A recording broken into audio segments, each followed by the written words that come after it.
called the principle of perception. What's that, Dharius? You will always behave in a way that is consistent with how you see yourself. As a man thinks in his heart, so is he. How far you go, how much you grow is not just dependent on what you believe about God. It is also impacted by what you believe about you. And there's this narrative found in Numbers 13 that describes people on the verge of possessing a promised land that is a metaphor for their redemptive potential.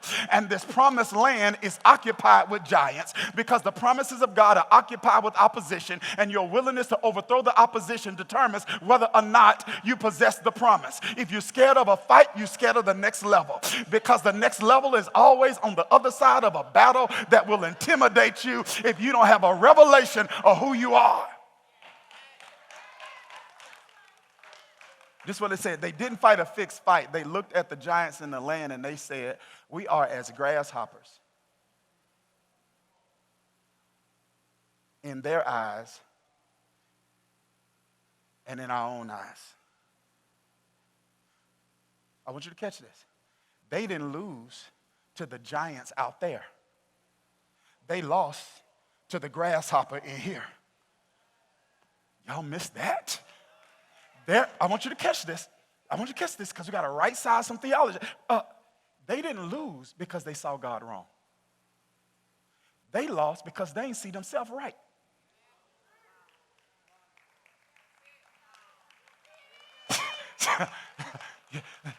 It was the grasshopper mentality. What's scary is there is no evidence of them suffering from any type of imposter syndrome until they got confronted with a giant opportunity or a giant adversity.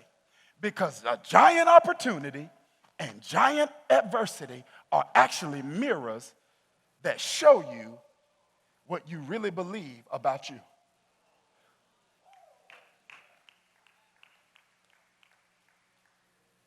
And this is why you got to fight to stay in rooms like this. This is why you've got to do what's necessary to stay in rooms like this. Because some of you are meeting people, don't miss this, and you're not seeing other people, you see in you. Woo! Because some of you, watch this, we're not hating on your other surroundings. We're not being condescending or dismissive regarding your other relationships. But many of us have relationships with individuals who don't share values, the values that we share in this season. So you're about progress and advancement, and you still got some people who are stuck in seasons of settling, meandering through mazes of mediocrity. You're in a season where you're saying, I'm ready to do more than talk about somebody else's business. I'm ready to do more than talk about all the dysfunctional stuff that we used to do. I got bills to pay. I got children to raise. I got a purpose to accomplish. I got money to make.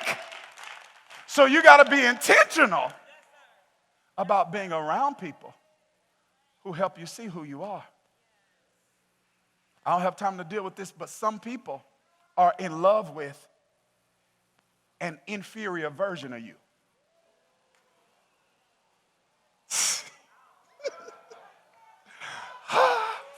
Yeah.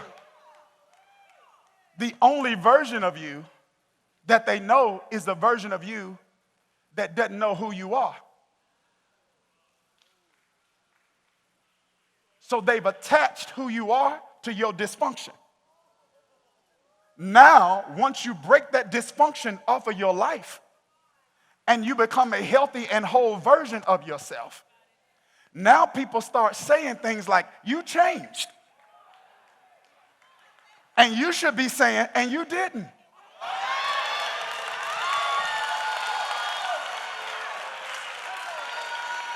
You mad because I won't let you exploit my brokenness. You mad because I no longer have imposter syndrome. You mad because you can no longer subject me to your abuse.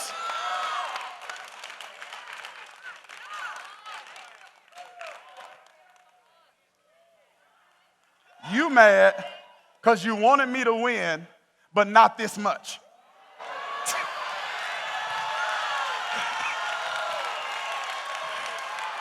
Y'all aren't, they wanted you to win, but not that much because your success became their trigger. It didn't create insecurity in them. That insecurity was always there. Your success exposed that insecurity.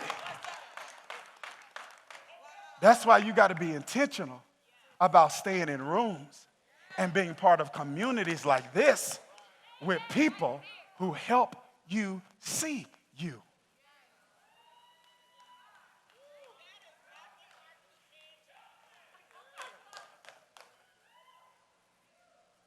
But there's another thing I need to tell you. Do I have your permission to tell you this other thing?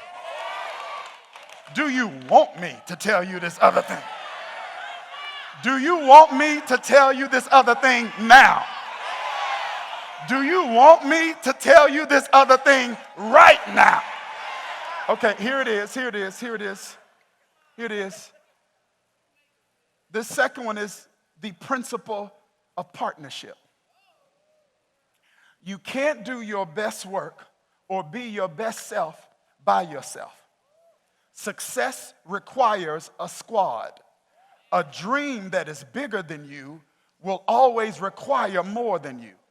You don't go as far as your dream. You go as far as your team. And you need people in your life that are rich where you are poor.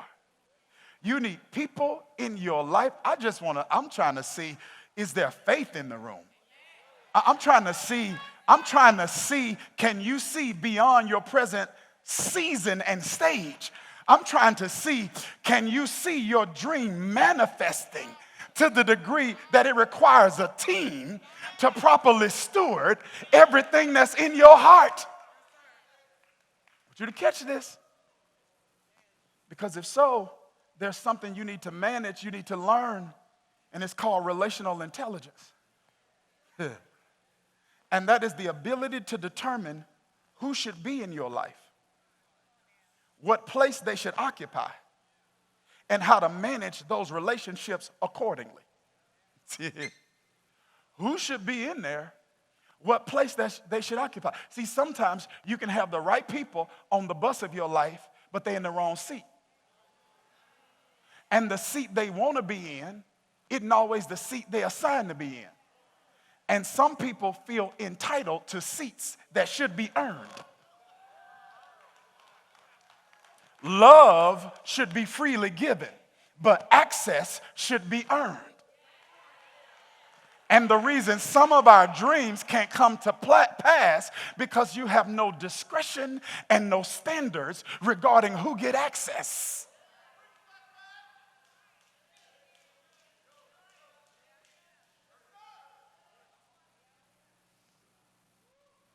See, everybody, I believe this, my faith tradition informs my view of this.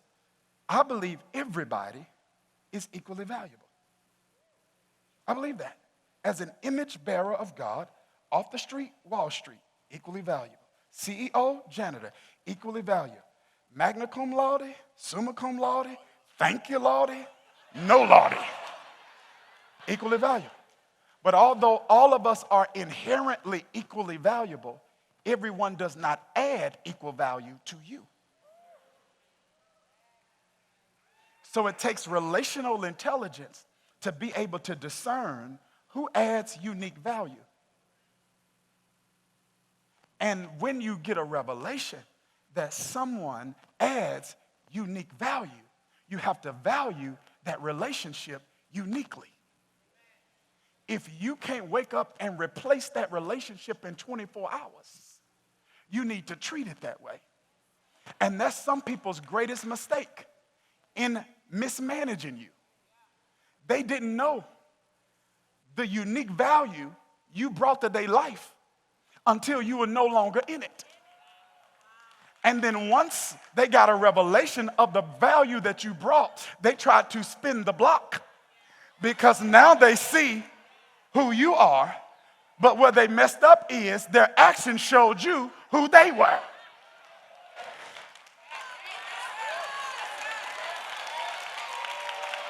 And that's some people's greatest mistake. They're going to try to wait until you blow up to connect, not realizing and recognizing that if you were not willing to ride with me when I was at the bottom, then I don't want you with me when I'm at the top.